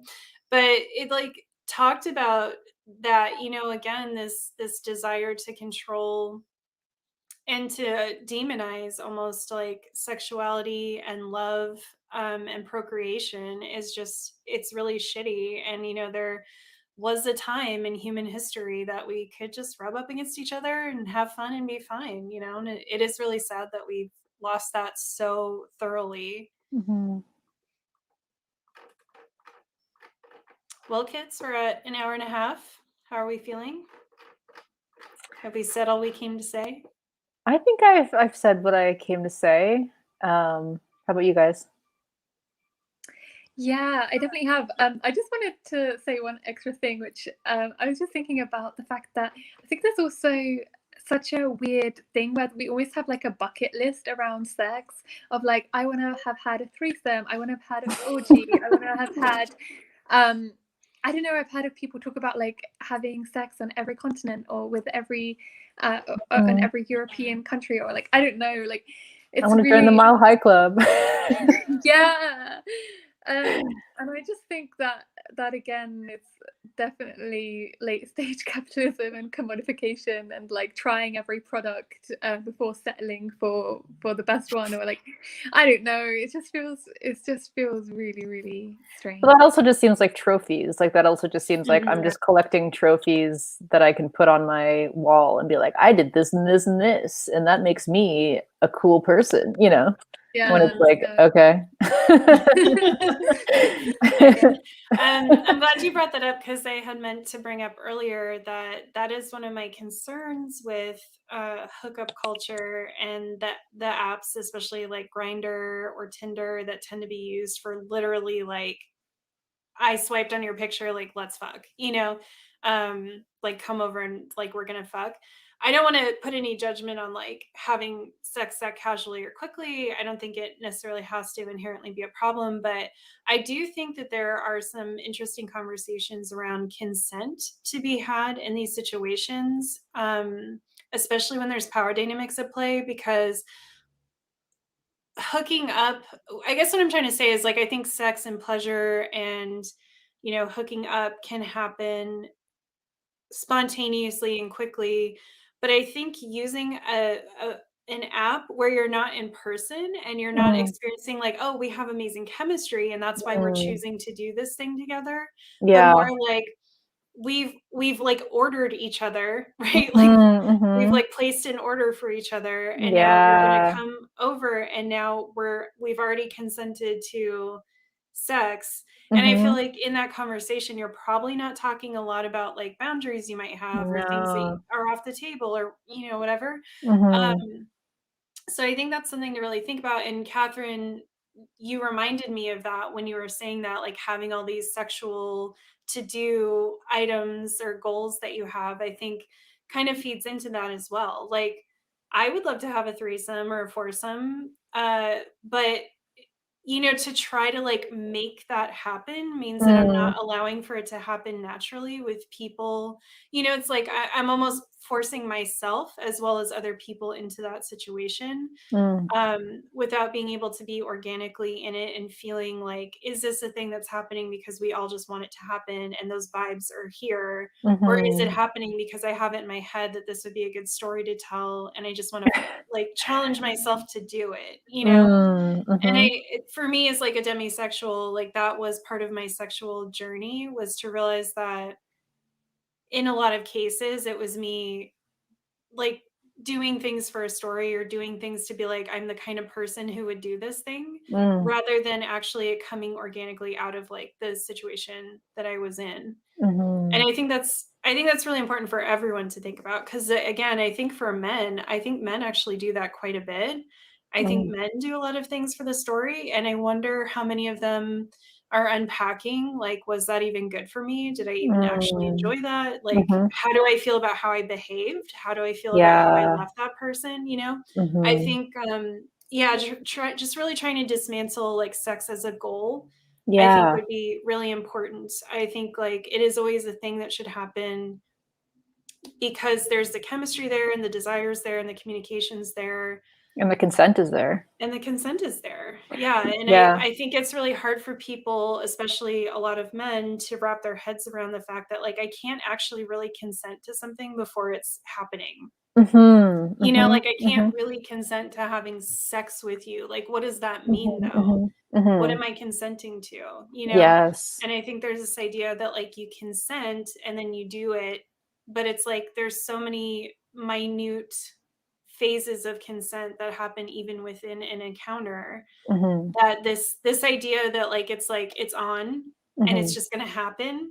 And because you don't even know this other person, it's probably very hard to have those smaller conversations and those smaller moments of like, oh, not that, or not there, or, you know, whatever it is. I just think, this wholesale kind of consent can be really tricky for a lot of people. And then we don't have good culture around processing that afterwards and doing that aftercare and doing that kind of like debriefing to be like, oh, hey, like this happened and it actually wasn't really good for me. And I have some feelings about that now. You know, like I had a friend who decided that she wanted to get laid and went on the apps and found someone, and she was fully consenting to the situation, but the way he treated her left her feeling almost as if she had been assaulted afterwards. And I've also had that experience of consenting and feeling that way. So I guess that's what I want to like highlight, is that like you can even be like very good to go, very like into it, very consenting. But this idea that it's a black and white thing, like you've consented and now it's going to happen, and the happening is all one thing that you've consented to, is really dangerous for people. And the way that it happens, I think this is like, well, I just want to shout out that we did a whole stream about this called "Is it bad sex or sexual assault?" So you can check out that whole stream about this idea of like consenting and then having a terrible experience, because it's like, I think part of that is this kind of like that, you know, people being socialized, and many men being socialized to view sex as this kind of like mechanistic orgasm, and like, again, being maybe conditioned through porn and stuff to have a script in their mind of like, oh, this is what a sex act is, and like these are the stages of a sex act. And so when you're talking with them and you're, if you consent, like, okay, we're going to meet up and have sex now, then they already have in their mind like sex just means like P and V. So it's like, to them, they just come over and it's like, okay, here's my script, P and V, whatever, you know. And it's just like, no, that's like that could actually be just a horrible experience for you if you are like, just being used as like an inanimate thing, or like not being seen, not being, you know, because it's just like, I can consent to sex, but I don't consent to being, you know, to having sex go that way. But you have no idea what is going to happen, or being treated like shit afterwards, or whatever it is. Like, there's a lot of things that can change the context of what you consented to. And I know Kathrin and I have read Tomorrow Sex Will Be Good Again, and I highly recommend it. It's pretty short, but she explores this concept in there that like, what are we even talking about with consent, essentially? Because, and like how we've centered consent, and specifically women's consent, in the conversations about sex is kind of problematic because of a lot of what we're talking about right now. You know, this idea that you can consent to something, but you're consenting to almost this like umbrella term, and not the specifics of what are actually going to happen to you in your body. And then also the dynamics during, the dynamics afterwards, how you're treated, like all of these things can change the context. And then we have it in our mainstream narrative that, you know, like if you regret sex afterwards, it's because it just makes me so tired.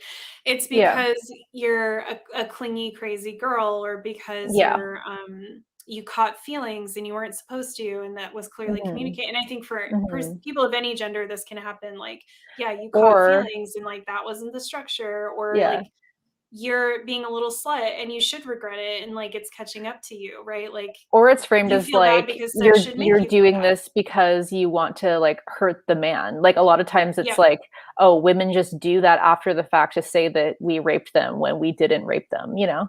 Like Yeah, that's exactly. often the narrative. But I think what's happening in a lot of those cases is that consent was centered as the gold standard for a sexual encounter, when actually it's like just sort of the starting point for a negotiation that is much more Yeah. complex than that.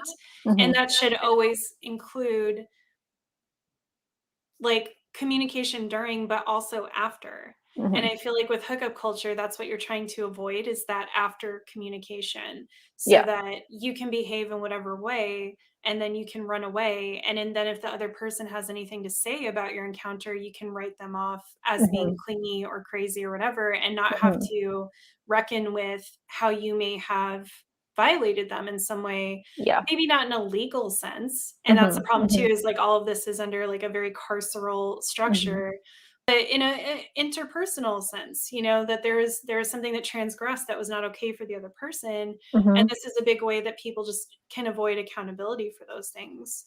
Yeah.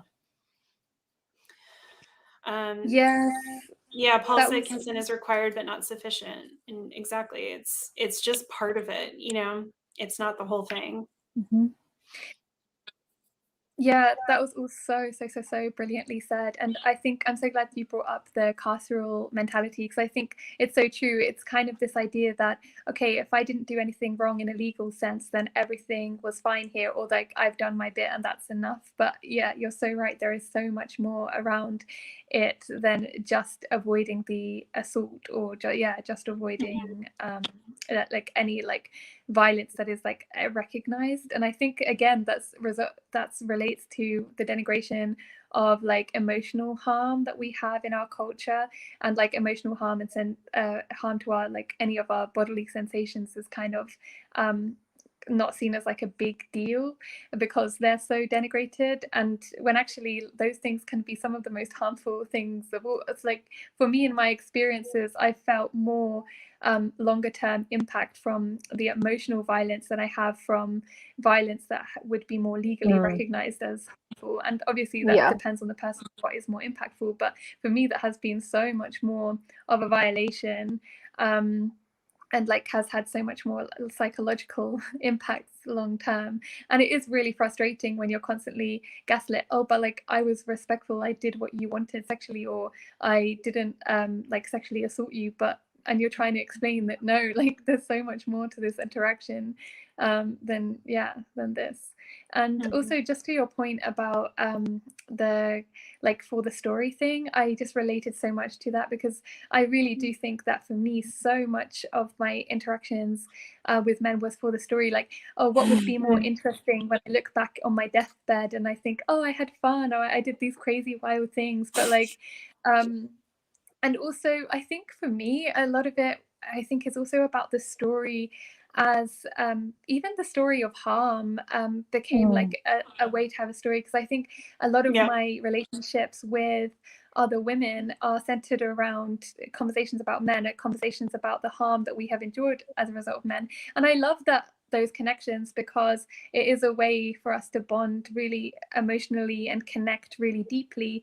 But then I was getting to a point where I was like, am I just doing these things partially as like a victim mentality, and also partially as a way to have something to talk to bond with like friends over? And it was like really like a really telling experience for me. And then and I think I just got frustrated as well about how many times I felt like conversation was stunted with women because I didn't have any stories to tell them about men. And I was like, why are so many of my conversations with friends or my friendships centered around men, but also centered around like the harm that has happened as a result of men? And yeah, it's definitely something I'm still kind of trying to figure out how I feel about it. But yeah, I just think that was all like really brilliantly put. Yeah, because like even in the times in my life where I was like just intentionally being alone, and I'd be alone for like year or like a couple years or whatever, and you'd talk to your friends or whatever, and like the question would always come up like, oh, so are you dating? Are you dating anyone? Who are you dating? Or like, oh, are you on any dating apps, or are you meeting anyone?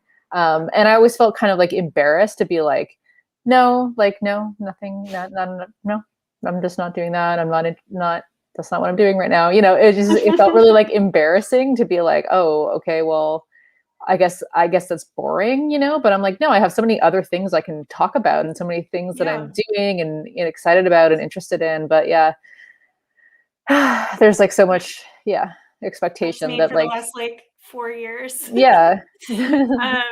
And yeah, it's just so uncomfortable because people Yeah. are like they feel bad, and I'm like, Yeah. but I I'm like, don't I feel don't feel bad. bad. Like Yeah. it's very intentional, and I'm like Mhm. actually super happy, and I have like a lot of really cool stuff I could talk to you about if Yeah. you want to talk about it. Yeah. But yeah, it is that constant reminder that you're kind of like not doing the thing That you're supposed to do. that you're Yeah. supposed to be doing, but also just that, like, again, to go back to my earlier point, just how incapable most people are of like connecting with each other, because once this thing that's considered polite small talk is taken away, Mhm. sometimes you find, like Kathrin, like with your friends too, it's like sometimes you find if I don't have a guy to bitch about, I actually don't know what to talk to this person about, and your friendship Mm. kind of like dries up. Yeah. And it's really sad. It's and frustrating, and yeah, it does make you kind of think about, like, I almost wonder if I stayed in and cultivated these unhealthy relationships I had in part because it was this thing I could obsess on and talk about all the time, and it was this thing that like other people knew to talk to me about, and we would like be Mm. able to talk about it all night for hours and hours. Mhm. And now, yeah, now like that I don't have something like that. I don't have an unrequited crush, or I don't have like a toxic Mhm. relationship, or I'm not, Yeah. out dating and hooking up with people. It's like there are Mhm. some people where they don't want to talk to me about the Mm. cool stuff that I have in my Yeah. life. And it just makes you realize that you are different from other people. Yeah. Yeah, I feel that a lot. Catherine's I thinking. think yeah. She's like, I'm gonna go think about that. Yeah, BRB. Well, one thing I wanted to bring up very quickly before we log off is that I think all of us are on the spectrum, and I think that also kind of factors in Yeah. to a lot of concerns I have around hookup culture, because people on the spectrum tend to be very susceptible to kind of cultural tropes and Mm. behaviors to seem normal. We can be very literal about what we hear, especially in movies and TV, which is why I like critiquing media so much, because I'm like, I know as an autistic kid that I like believed the stuff I was seeing on TV as like actual and real like ways of behaving. And also, I think it ties in well with the consent idea as well. I think for autistic people, it's very hard to consent again to kind of an overall experience, because we may not know how we're going to feel in a certain situation, or and we tend to have a very hard time speaking up when something's happening. I think for a lot of us it's very easy to freeze up and to not to for a lot of us, we actually don't process our feelings for sometimes days or even weeks. So I've definitely had that experience where I've kind of been in a situation and I've even been actively consenting as we go, but I'm actually just completely shut off on the inside. And then it's Mm. like after Yeah. the effect, I'm like, oh, that was not okay. Mhm. So I think I just want to advocate for people in the spectrum that like the ways that we talk about consent don't really work for a lot of neurodivergent people, and probably other communities of people that I'm not aware of. um, Mhm.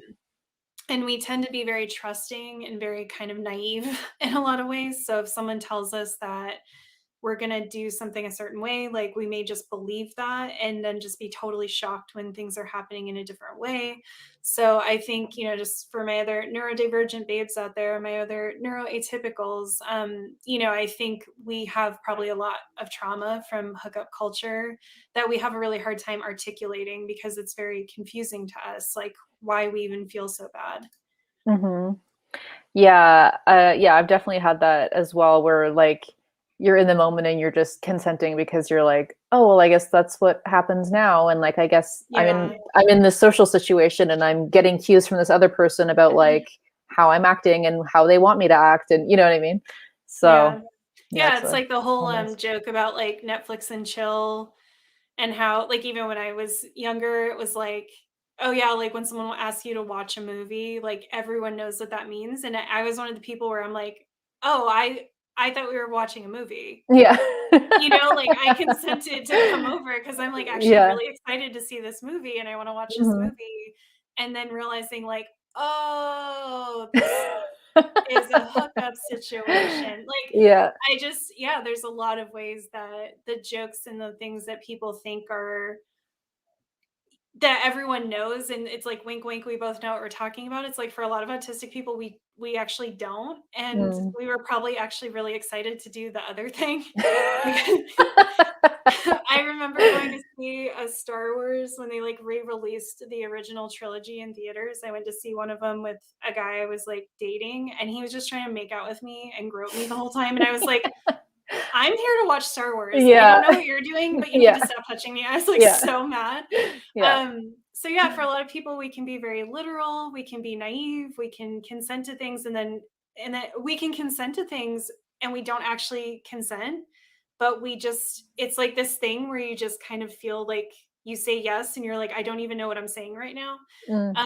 So we just need like a whole different way to talk about this stuff. And, you know, we need to be very clear about what we want out of situations and how we're going to behave up front, because people like us can get abused by other people very easily, in ways that, again, we don't have a lot of support afterwards to process and deal with it, because then society tells us, well, you consented, or you know, that's what casual sex is, get over it. And so you kind of walk around feeling like something bad just happened to me, but I don't even know how to articulate it. I don't really know like how to explain it. And so much of my life was that feeling. Oh my God. It's too real. It was the same just with like just the male gaze in general. Like I would go to a movie and I would feel like horrible the whole time, and I would leave and I would be like, oh, I didn't like that, or like something was uncomfortable with that, and I couldn't put it to words later. And then I understood that because it was like so male gazy that like I found it really oppressive and dehumanizing. But Keck said, I definitely feel like I've masked my way into sex that I didn't really want. And I'm like, oh shit, that's real. Yeah, that's super real. Yeah. And I think that's part of also other stuff we brought up today. I think autistic people can be very susceptible to things like having sex goals and having stories and wanting to seem like a person who does XYZ. Because again, we're always trying to read social cues, and we're always trying to figure out like what is the thing that will make me seem normal, or what is the thing that will what is the thing that other people are doing and they seem happy. And that's another part of how you can be very kind of naive and very susceptible to stuff, is that like if you have a friend who's hooking up all the time and saying that she's like having a great time doing it, like you probably believe her literally, and maybe you're missing the signs that like she's actually not having a great time, or that she's doing it for the story, or that she's doing it in a self-harming way, you know. So you just kind of, you think like, oh, well, this is what cool people do and I want to be cool, or this is what happy people do and I want to be happy. And it can leave you like extremely confused about life and sex and everything. I definitely think that was one thing that definitely aided in me ending up doing a lot of sexual acts for people that I didn't even want to do, but it was like, oh, this is just what you do in these situations. Oh, okay, this is just what they want, so I'm going along with this without really like considering it or thinking about it. And I think it's just like there's like so much confusion around it, so you're just like, oh, okay, this is the social script that I'm supposed to follow, that so I'm just gonna follow it. right. Well, I think I just want to leave everyone with the thought that I really think we should reclaim the word pleasure and make sure that it's defined properly. I don't like a lot of these things being defined as pleasure because I don't think that they are. And to me, a hallmarker of pleasure is that it is not happening at the expense of someone else. Yes. And that it is also something that fulfills you, that is additive. You know, it's not a placebo, it's not a way to self-medicate, and it's definitely not a way to like dehumanize someone else. I think pleasure, honestly, I think when you boil everything down that like the capitalism and the cishet patriarchy are trying to crush, I think it could be summarized by like pure and actual true pleasure. So I think we should reclaim the word, we should define it properly, and we should seek it out in our lives respectfully. Here, here. That was very well Yeah. said. Pleasure embodying like every aspect of our being and the being that we are interacting with. So rather than just like the physical orgasm, like pleasure in like in our minds and our bodies and our spirits and everything in our emotions. So I don't think pleasure should ever be selfish. I think that's a good way to think about it. You know, whether you are doing something by yourself or not, I don't think it should ever be characterized by selfishness. Yes. Ugh. I think it's cosmic and expansive and additive. Yes, dear? Yeah. And I think that I definitely feel that our idea of what like pleasure, like what we are capable of in terms of pleasure is like a 1/100th of what actual like genuine pleasure can be. And I think Mexie, when you've talked about cosmic orgasms and cosmic sex and stuff like that, I've been like thinking like, oh my god, I don't even know what like a real genuine pleasure is. I thought that like pleasure was like these orgasms that I've been having, but holy shit, like there's a cosmic level that I can get to, and I think so many of us don't even realize like what we are capable of in terms of pleasure. So yeah, I agree. Absolutely. Unlock the pleasure, babe. And okay. As well, in terms of the reclamation, I just wanted to reiterate again that I think we also need to reclaim sexual liberation as a concept away from the co-opted view of sex positivity that's like very commodified and not at all what it's supposed to be, and very atomized and individualized, and instead like have a definition of sexual liberation that's actually about dismantling these oppressive structures and moving towards genuine liberation. I want to say I wrote this line for myself to just kind of think about, but I was thinking about queerness and queering as a verb, as I always do, and you know, just different ways to define it so that it makes a lot of sense to people. And I think one of the things I landed on that I think applies to this conversation around like seeking pleasure and getting your needs met is like, what are you doing that cannot possibly be commodified or co-opted by neoliberalism, and that it can't be mainstreamed? And I think if you kind of start from that space, then it's kind of just like a good guiding light to get you towards behaviors that are going to be revolutionary and also just, you know, healthy and self-loving and community building with other people. If we look at the way that hookup culture functions today, it is no surprise that there are apps to facilitate it and that there are companies profiting from that behavior. Yeah, I guess is my point. So always think about what could I do that would not be able to be commodified or co-opted by the system, and kind of use that as a starting point. I think that could be really powerful for everyone. Absolutely. Yeah, thank you so much, everyone, for taking the time. Thanks, everyone, for coming. Yeah, thanks, everyone. And I've had a super fun conversation, and I hope you all enjoyed it so much too. And yeah, make sure to like and share and subscribe if you want to. And we're going to be hosting these once every month at the moment. Maybe we'll end up doing more.